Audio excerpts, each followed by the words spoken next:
Hello everyone, नमस्कार साथियों। तो दोस्तों, आज की क्लास में हम शुरुआत करने वाले हैं स्टेरिलाइजेशन से, यानी कि आज की जो हमारी क्लास रहने वाली है निसंक्रमण से रिलेटेड रहने वाली है। तो देखिए, सबसे पहले निसंक्रमण को समझने की कोशिश करते हैं कि स्टेरिलाइजेशन होता क्या है, निसंक्रमण होता क्या है। देखिए, निसंक्रमण एक वह विधि है जिसके माध्यम से शल्य क्रिया में काम आने वाले जो उपकरण हैं, जो इंस्ट्रूमेंट हैं, उन सभी इंस्ट्रूमेंट को, या हम कहें जो उपकरण काम में लिए जाते हैं शल्य क्रिया के दौरान, उन सभी उपकरणों को ऊपर से जो बैक्टीरिया, वायरस, जो फफूंदी का जो संक्रमण होता है, उन सभी बैक्टीरिया, वायरस को उनकी स्पोर स्थिति में ही क्या किया जाता है, मुक्त किया जाता है। या फिर हम कह सकते हैं कि जो निसंक्रमण की जो कंडीशन होती है वो क्या कहलाती है, एसेप्सिस कंडीशन कहलाती है। हम कह सकते हैं इसे एसेप्सिस भी कह सकते हैं। जैसे हमने कहा एसेप्सिस क्या होता है, एसेप्सिस की हमने बात की, एसेप्सिस। यहां पर हमें ए का मतलब क्या है, यहां पे एब्सेंट। ए का मतलब क्या होगा यहां पे, एब्सेंट। सेप्सिस को हम क्या कहेंगे भी, संक्रमण। यानी कि हम कह सकते हैं संक्रमण से रहित स्थिति, संक्रमण से रहित स्थिति, संक्रमण से रहित स्थिति क्या कहलाती है, एसेप्सिस कहलाती है। या फिर हम कहें संक्रमण से युक्त स्थिति, संक्रमण से युक्त स्थिति क्या कहलाती है भी, सेप्सिस कहलाती है। ठीक है, ये तो हो गया सेप्सिस और एसेप्सिस। कि सेप्सिस किसे कहेंगे, संक्रमण से युक्त स्थिति, यानी कि जहां पर संक्रमण मौजूद है ऐसी स्थिति तो क्या कहलाएगी भी, सेप्सिस कहलाएगी। और जहां पर संक्रमण नहीं, या जहां पर बैक्टीरिया, वायरस या फंगस का वहां पर संक्रमण नहीं है, वो क्या कहलाएगा भी, एसेप्सिस कहलाता है। ठीक है, यानी कि जो स्टेरिलाइजेशन की जो क्रिया है, जो विधि है, वो किस कंडीशन में होती है भी, एसेप्सिस कंडीशन भी से कहा जाता है। तो हम इसे थोड़ा सा डेफिनेशन के तौर पे हम लिख सकते हैं, निसंक्रमण वह विधि है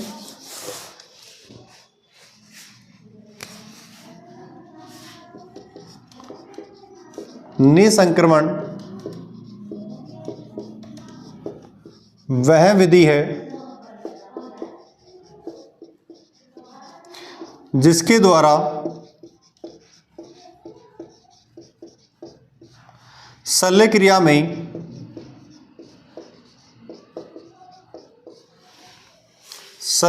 में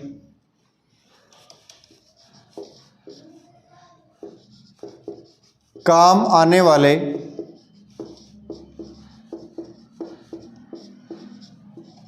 उपकरणों से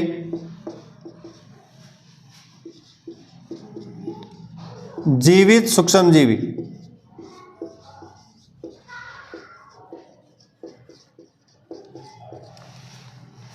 जीवित सूक्ष्मजीवी जैसे बैक्टीरिया, वायरस,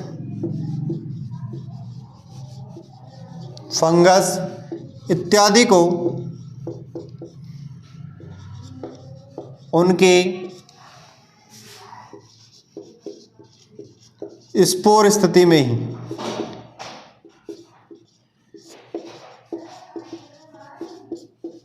मुक्त किया जाता है।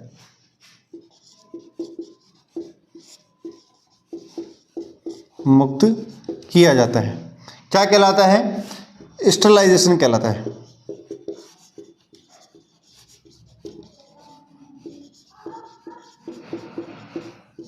देखिए, स्पोर स्थिति क्या होती है, जीवाणु की जो छोटी से छोटी जो अवस्था होती है, उसी अवस्था में ही उपकरणों के ऊपर से उन्हें क्या कर दिया जाता है, नष्ट कर दिया जाता है। किसके माध्यम से, स्टेरिलाइजेशन विधि के माध्यम से।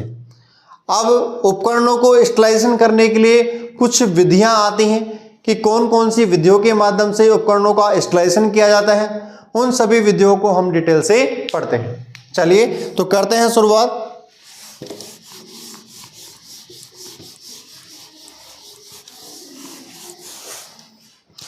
तो स्टेरिलाइजेशन के लिए कुछ विधियां आती हैं। तो सबसे पहले विधि कौन सी आती है, या हम कहें कुछ निम्न विधियों में सबसे पहले विधि आती है ताप द्वारा। पहली विधि आती है ताप द्वारा, या हम इसे कहें हीट द्वारा।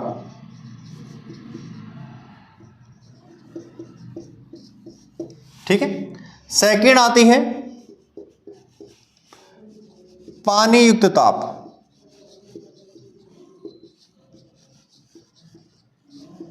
पानी युक्त ताप, या हम कह सकते हैं भाप या वाष्प या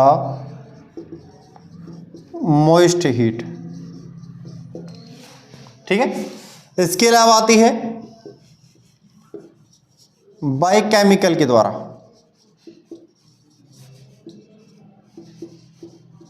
यानी कि रसायनों के द्वारा। और नेक्स्ट आती है बाई रेडिएशन के द्वारा, या हम कहें विकिरणों के द्वारा।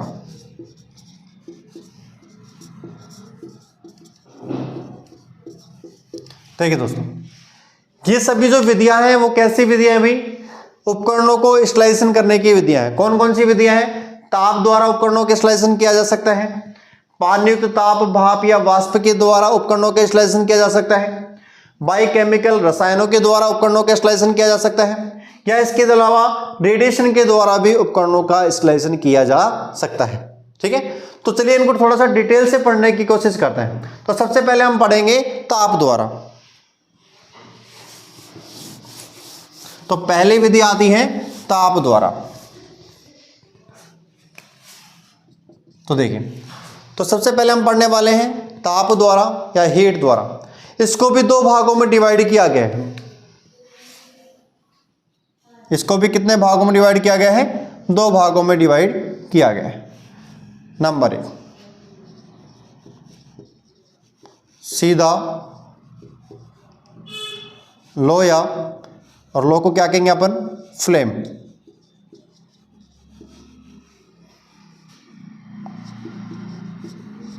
गरम करके, या फिर इसको कहेंगे डायरेक्ट हीट। ठीक है। तो पहली विधि तो कौन सी इसमें? सीधा लोया फ्लेम के संपर्क में गरम करके। और दूसरी कौन सी आती है? Hot air oven. ठीक है। यानी कि ताप के द्वारा भी दो विधियों के माध्यम से उपकरणों का स्टलाइजेशन किया जाता है। तो पहली विधि कौन सी आ रही इसमें भाई? सीधा लोया फ्लेम के द्वारा, यानी कि जब भी शल्य क्रिया में काम आने वाला कोई उपकरण है उसे हम सीधा अग्नि या लो के संपर्क में लेके जाते हैं। और किस लिए लेके जाते हैं? ताकि उसके ऊपर से जो बैक्टीरिया, जो वायरस है, जो फंगस है, उनको नष्ट किया जा सके, सीधा लोया फ्लेम के संपर्क में ले जाने से। उसके ऊपर जो उपस्थित जो बैक्टीरिया होंगे उनको स्पोर स्थिति में ही क्या कर दिया जाता है? मुक्त कर दिया जाता है। ठीक है। किस माध्यम से कर रहे हैं भाई? सीधा लोया फ्लेम के संपर्क में उपकरणों को गर्म करके माध्यम से। ये तो कौन सी विधि हो गई भाई? सीधा लोया फ्लेम के द्वारा गर्म करके उपकरणों को, जीवाणु, विषाणु या वायरस को नष्ट करना। ठीक है। अब इसके अलावा हम देखें, जैसे मान लीजिए अपन इस विधि को काम में ले रहे हैं। अब जब उपकरणों को जब हम काम में ले रहे हैं भी, अग्नि के माध्यम से सीधा उसको स्टलाइजेशन करने की कोशिश कर रहे हैं, तो क्या क्या उनको हानि हो सकती है उपकरणों को? अगर उनकी हानि की बात करें तो कभी कभी तो वो उपकरण जल भी जाते हैं। यदि कोई धारदार उपकरण है तो उनकी धार भी नष्ट होने का खतरा होता है। तो इसलिए निसंक्रमण की सबसे पुरानी विधि है। इसलिए वर्तमान में शल्य क्रिया के दौरान उपकरणों को स्टलाइजेशन करने के लिए इस विधि को काम में नहीं लिया जाता है। ठीक है। तो दूसरी विधि कौन सी आती है? हॉट एयर ओवन विधि। कौन सी आती है भी? हॉट एयर ओवन विधि। अब इस विधि की हम बात करते हैं कि हॉट एयर ओवन विधि के माध्यम से किस प्रकार से उपकरणों का स्टलाइजेशन करते हैं हम। देखिए, हॉट एयर ओवन की जब बात आती है तो इस विधि के माध्यम से जब भी उपकरणों का स्टलाइजेशन किया जाता है तो एक छोटा सा अलमारी की आकृति का क्या होता है? उपकरण होता है। कैसा होता है? देखिए, एक छोटा सा डायग्राम बना रहे हैं यहाँ पे, इसके माध्यम से समझने की कोशिश करते हैं।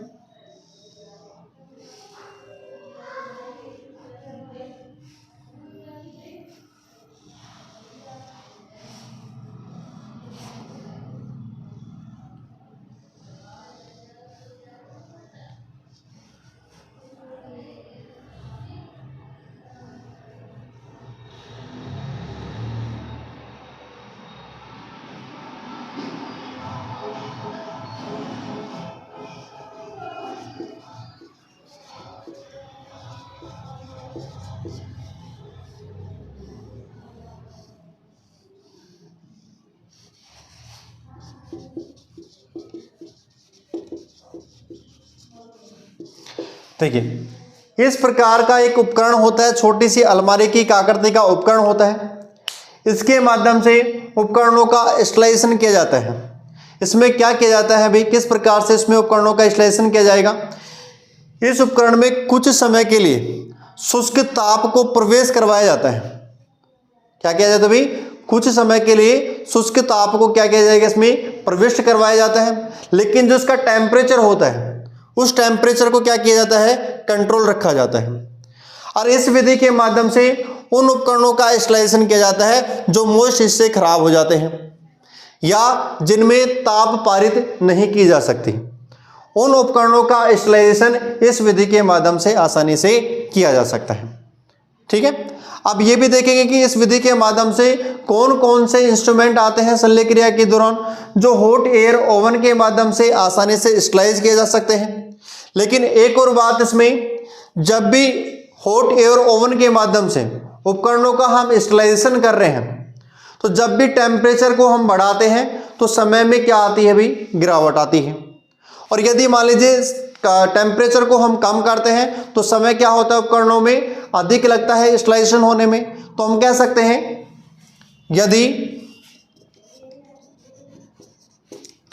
यदि ताप बढ़ाते हैं तो उपकरणों को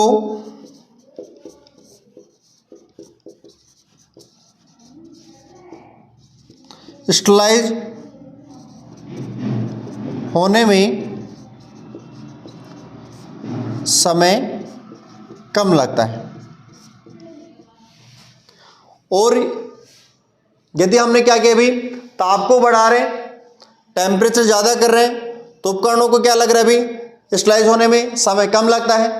और जैसे मान लीजिए टेम्परेचर को हम डाउन करते हैं, टेम्परेचर को क्या कर दिया हमने, डाउन कर दिया, तो उपकरणों में जो समय होगा वो क्या होता है भाई, अधिक लगेगा। ठीक है, तो दोनों बातें हमें याद रखनी है। किस विधि के माध्यम से, हॉट एयर ओवन विधि के माध्यम से। तो देखिए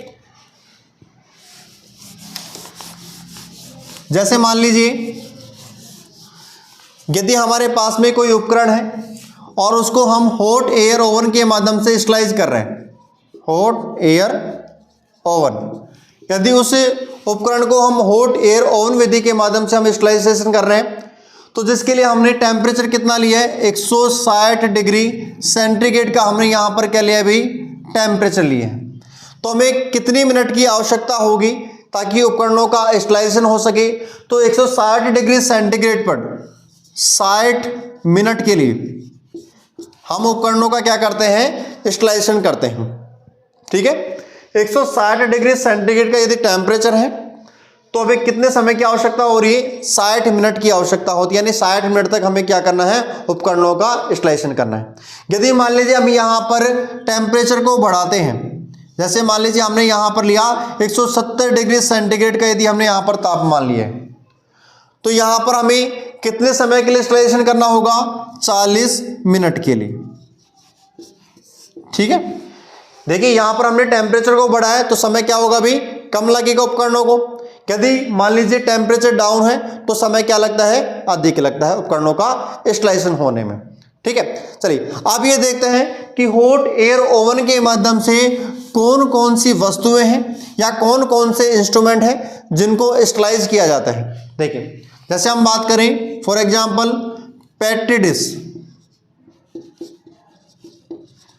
डिश, या इसके अलावा हम बात करें बीकर, स्वैप पट्टिका, कांच के उपकरण,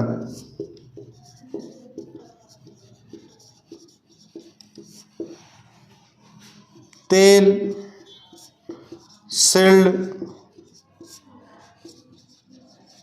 पाउडर इत्यादि, ये सभी वस्तुएं हॉट एयर ओवन विधि के माध्यम से आसानी से स्टलाइज की जा सकती हैं। ठीक है, तो हमने बात की है दोनों विधियां, कौन कौन सी विधि, एक तो सीधा लोहा फ्लेम के संपर्क में ले जाने पर, किस प्रकार से डायरेक्ट हीट में ले जाने से उपकरणों का इंस्टॉलेशन किया जाता है, और दूसरा हॉट एयर ओवन विधि के माध्यम से किस प्रकार से उपकरणों का इंस्टॉलेशन किया जाता है। ठीक है, चलिए नेक्स्ट पार्ट हम देखते हैं। पानी युक्त ताप, भाप या वाष्प के द्वारा। सेकंड विधि आती है, सेकंड मेथड आता है पानी युक्त ताप, भाप या वाष्प द्वारा। देखिए सेकंड मेथड कौन सा आता है, पानी युक्त ताप, भाप या वाष्प के द्वारा, कि इस प्रकार की या इस मेथड के माध्यम से कैसे हम उपकरणों का इंस्टॉलेशन करेंगे। जैसे मान लीजिए इसको भी दो भागों में डिवाइड किया गया है। नंबर एक, उपकरणों को पानी में उबालना। पहला मेथड तो क्या था इसमें, उपकरणों को पानी में उबालना, और दूसरा मेथड आता है इसमें ऑटोक्लेव।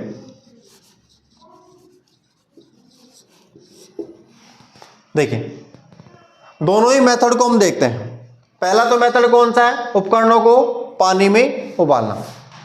अब जैसे मान लीजिए यदि इस विधि के माध्यम से उपकरणों का इंस्टॉलेशन किया जाता है, तो जिस भी उपकरणों का हम इंस्टॉलेशन पानी में उबालने के माध्यम से कर रहे हैं, उन सभी उपकरणों को सबसे पहले साबुन से अच्छी तरह से साफ कर लेना चाहिए। ठीक है, अच्छी तरह से साफ कर लेना चाहिए, ताकि उन उपकरणों के ऊपर से किसी भी प्रकार की ग्रीस, तेल, चिकनाई, मोम या वैक्स ना रह जाए। यदि धूल व मिट्टी के कण उस पर लगे हुए हैं, तो यदि ये सब वहां पर लगा हुआ है, उपकरणों के ऊपर लगा हुआ है, तो उपकरणों का इंस्टॉलेशन होने में उतना ही समय क्या लगता है, अधिक लगता है। ठीक है, यानी कि हमने कहा कि उपकरणों पर किसी भी प्रकार का कोई पदार्थ नहीं लगा होना चाहिए उपकरणों का इंस्टॉलेशन करते समय।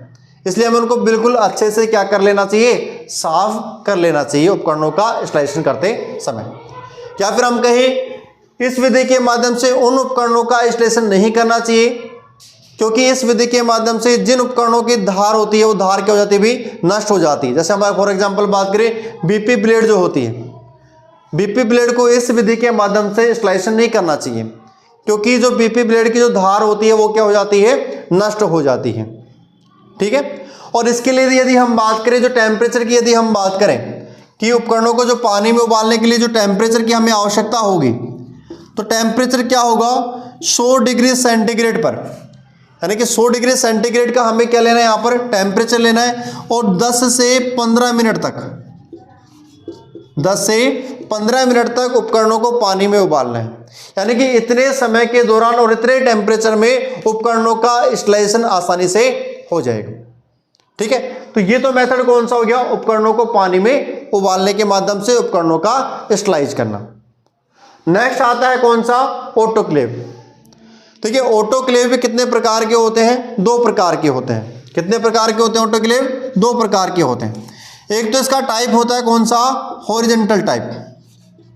कौन सा होता है, हॉरिजॉन्टल टाइप। और दूसरा कौन सा होता है, वर्टिकल। ये क्या होते हैं, हॉरिजॉन्टल के टाइप होते हैं, सॉरी ऑटोक्लेव के टाइप होते हैं। एक तो हॉरिजॉन्टल टाइप होता है, दूसरा कौन सा होता है, भी वर्टिकल टाइप होता है। एक अनुप्रस्थ होता है, दूसरा कौन सा होता है, क्षैतिज होता है। यानी कि यदि मान लीजिए अगर फील्ड में ऑटोक्लेव की सुविधा उपलब्ध नहीं है और हमें उपकरणों का इंस्टॉलेशन करना है, तो जो बड़ा प्रेशर कुकर आता है उसको भी हम उपकरणों का इंस्टॉलेशन करने के लिए वहां पर काम में ले सकते हैं। बस उसमें फर्क इतना रहना रखना है कि वहां पर जो समय यहां पर कम लगने वाला है, वहां पर बड़े प्रेशर कुकर में थोड़ा सा इसकी तुलना में समय क्या होता है, इंस्टॉलेशन होने में अधिक लगता है। इसलिए यदि शल्य चिकित्सा के क्षेत्र में, यदि फील्ड में ऑटोक्लेव की सुविधा उपलब्ध नहीं है, तो हम बड़े प्रेशर कुकर को काम में लेकर उपकरणों का इंस्टॉलेशन हम कर सकते हैं। यदि मान लीजिए ऑटोक्लेव के माध्यम से यदि हमें उपकरणों का इंस्टॉलेशन करना है, तो हमें उपकरणों का इंस्टॉलेशन करने के लिए कितना टेम्परेचर, कितना समय और कितने प्रेशर की हमें आवश्यकता होगी, उसकी यदि हम बात करें, तो ऑटोक्लेव के माध्यम से यदि हमें मान लीजिए उपकरणों का इंस्टॉलेशन करना है, तो देखिए यदि हमें ऑटोक्लेव के माध्यम से उपकरणों का इंस्टॉलेशन करना है तो सबसे पहले हम टेम्परेचर की बात करते हैं। तो टेम्परेचर कितना होगा भाई, यहाँ पे 121 डिग्री सेंटीग्रेड का यहाँ पर क्या होगा भाई, टेम्परेचर होगा ऑटोक्लेव का। कितने पाउंड का, 15 पाउंड। 15 पाउंड का क्या होगा यहाँ पर, प्रेशर होगा। क्या होगा भाई, प्रेशर होगा। और कितने मिनट के लिए हमें करना होगा, 15 मिनट के लिए, 15 मिनट के लिए। तो ये क्या होता है, उपकरणों का इंस्टॉलेशन करने का रेशो होता है। यानी कि 121 डिग्री सेंटीग्रेड का टेम्परेचर, 15 पाउंड प्रेशर दाब और 15 मिनट के लिए उपकरणों को क्या किया जाता है, इंस्टॉलेशन किया जाता है। किस विधि के माध्यम से किया जाता है, ऑटोक्लेव विधि के माध्यम से उपकरणों का इंस्टॉलेशन किया जाता है। अब कौन कौन से उपकरण है, कौन कौन से इंस्ट्रूमेंट है जिनको ऑटोक्लेव के माध्यम से हम इंस्टॉलाइज कर सकते हैं। जैसे हम बात करें फॉर एग्जांपल में शल्य चिकित्सा पैक, शल्य चिकित्सा पैक, ठीक है। इसके अलावा हम बात करें सुई, या हम बोले निडल, या इसके अलावा धागे इत्यादि। ये सभी जितने भी उपकरण हैं, इन सभी उपकरणों को ऑटोक्लेव के माध्यम से आसानी से इंस्टॉलाइज किया जा सकता है। तो दोस्तों ये था दूसरा मेथड कि पानी युक्त ताप, भाप या वाष्प के द्वारा की दो विधियां हैं, इसकी दो मेथड है, उपकरणों को पानी में उबालना और दूसरा है ऑटोक्लेव, जिसमें हमने ऑटोक्लेव का रेशो देखा और कौन कौन से उपकरण हैं जो ऑटोक्लेव के माध्यम से इंस्टॉलाइज किए जा सकते हैं। ठीक है, चलिए नेक्स्ट मेथड हम देखते हैं।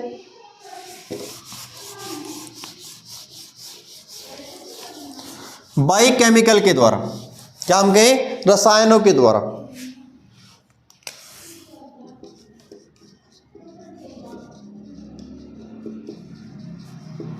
या रसायनों के द्वारा,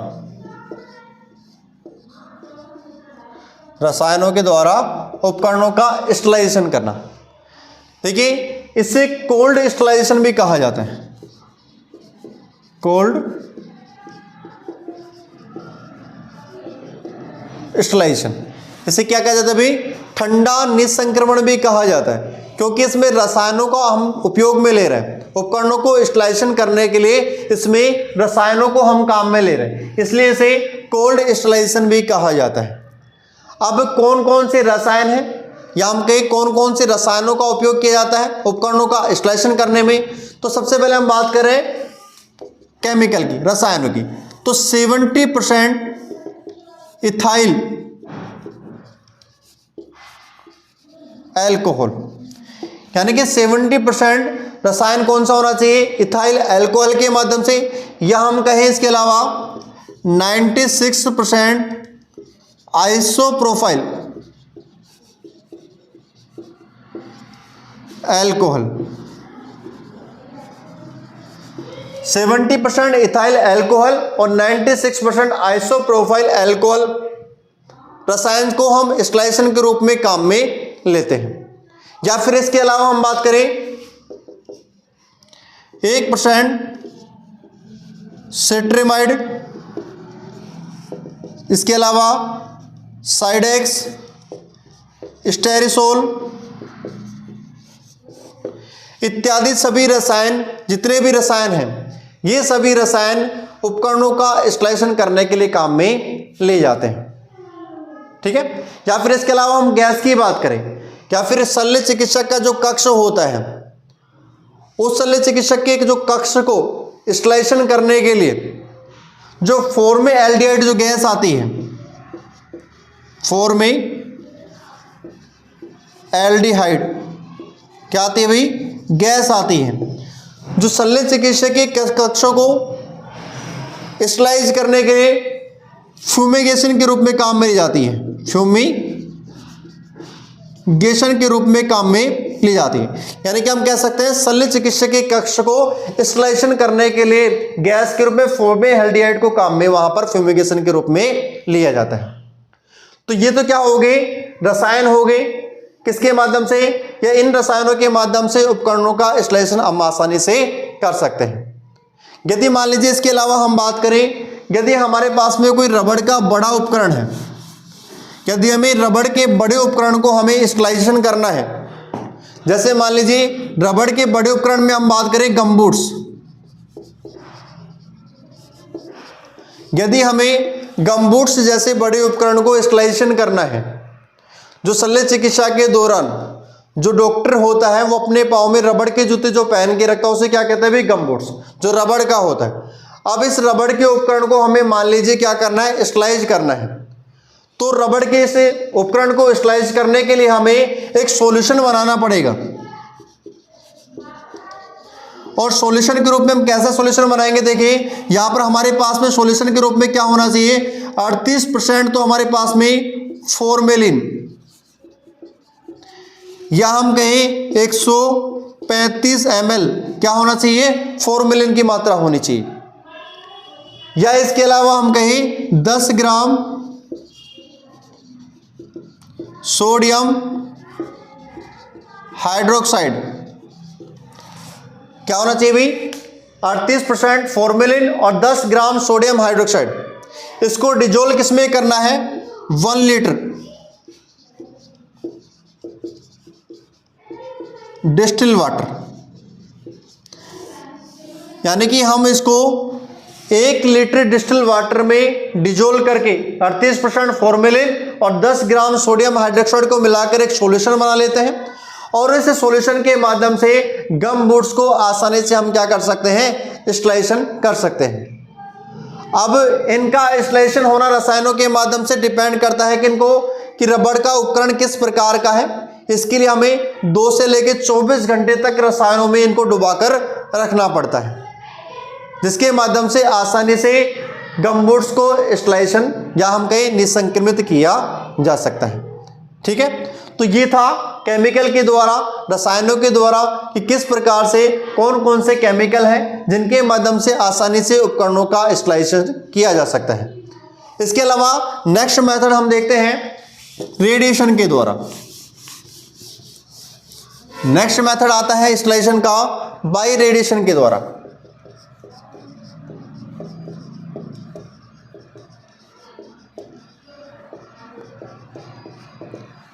देखिए, विकिरणों के द्वारा, जब भी विकिरणों की बात आती है तो विकिरणों में कौन कौन से विकिरण हैं जिनके माध्यम से और कौन कौन से उपकरणों को स्टरलाइज किया जाएगा इसके माध्यम से। तो सबसे पहले तो रेडिएशन की बात कर लेते हैं, विकिरणों की बात कर लेते हैं। तो कौन कौन सी विकिरणें आती हैं, number 1 ultraviolet rays, number 2 X rays, number 3 gamma rays. यानी कि ये सभी क्या है भाई, रेडिएशन है। इनके माध्यम से उपकरणों का स्टरलाइजेशन किया जा सकता है। क्या इसके अलावा हम बात करें, जैसे मान लीजिए शल्य चिकित्सक की जो कक्ष होता है, शल्य चिकित्सकीय कक्ष, यानी कि जो शल्य चिकित्सक है जहां पर शल्य क्रिया संपादित की जाती है, उस कक्ष को अल्ट्रावायलेट रेज के माध्यम से आसानी से स्टरलाइजेशन या निसंक्रमित किया जा सकता है। या फिर हम देखें, ये जो रेडिएशन है इनके माध्यम से कौन कौन से जो इंस्ट्रूमेंट आते हैं, कौन कौन से उपकरण आते हैं जिनको स्टरलाइजेशन किया जाता है। तो हम बात करते हैं उपकरण कि कौन कौन से उपकरण आते हैं जिनको स्टरलाइजेशन किया जाएगा। जैसे हम बात करें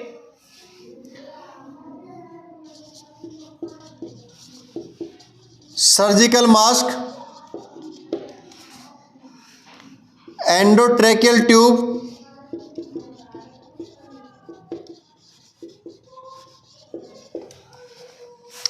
catheter, surgical mask, endotracheal tube, catheter, IV set,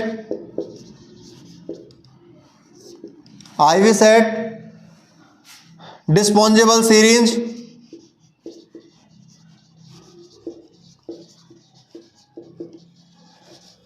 इत्यादि।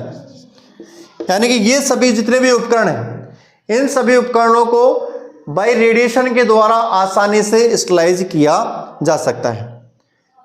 ठीक है दोस्तों, तो ये था आज की हमारी क्लास में कि स्टरलाइजेशन क्या होता है, किस लिए किया जाता है कौन कौन से मेथड होते हैं, कौन कौन सी विधियां होती हैं, और विधियों को हमने डिटेल से देखा है, और कौन कौन से इंस्ट्रूमेंट होते हैं जिनके माध्यम से उपकरणों का इंस्टॉलेशन किया जाता है। ठीक है, तो चलिए मिलते हैं नेक्स्ट क्लास में। Thank you so much. जय हिंद, जय भारत।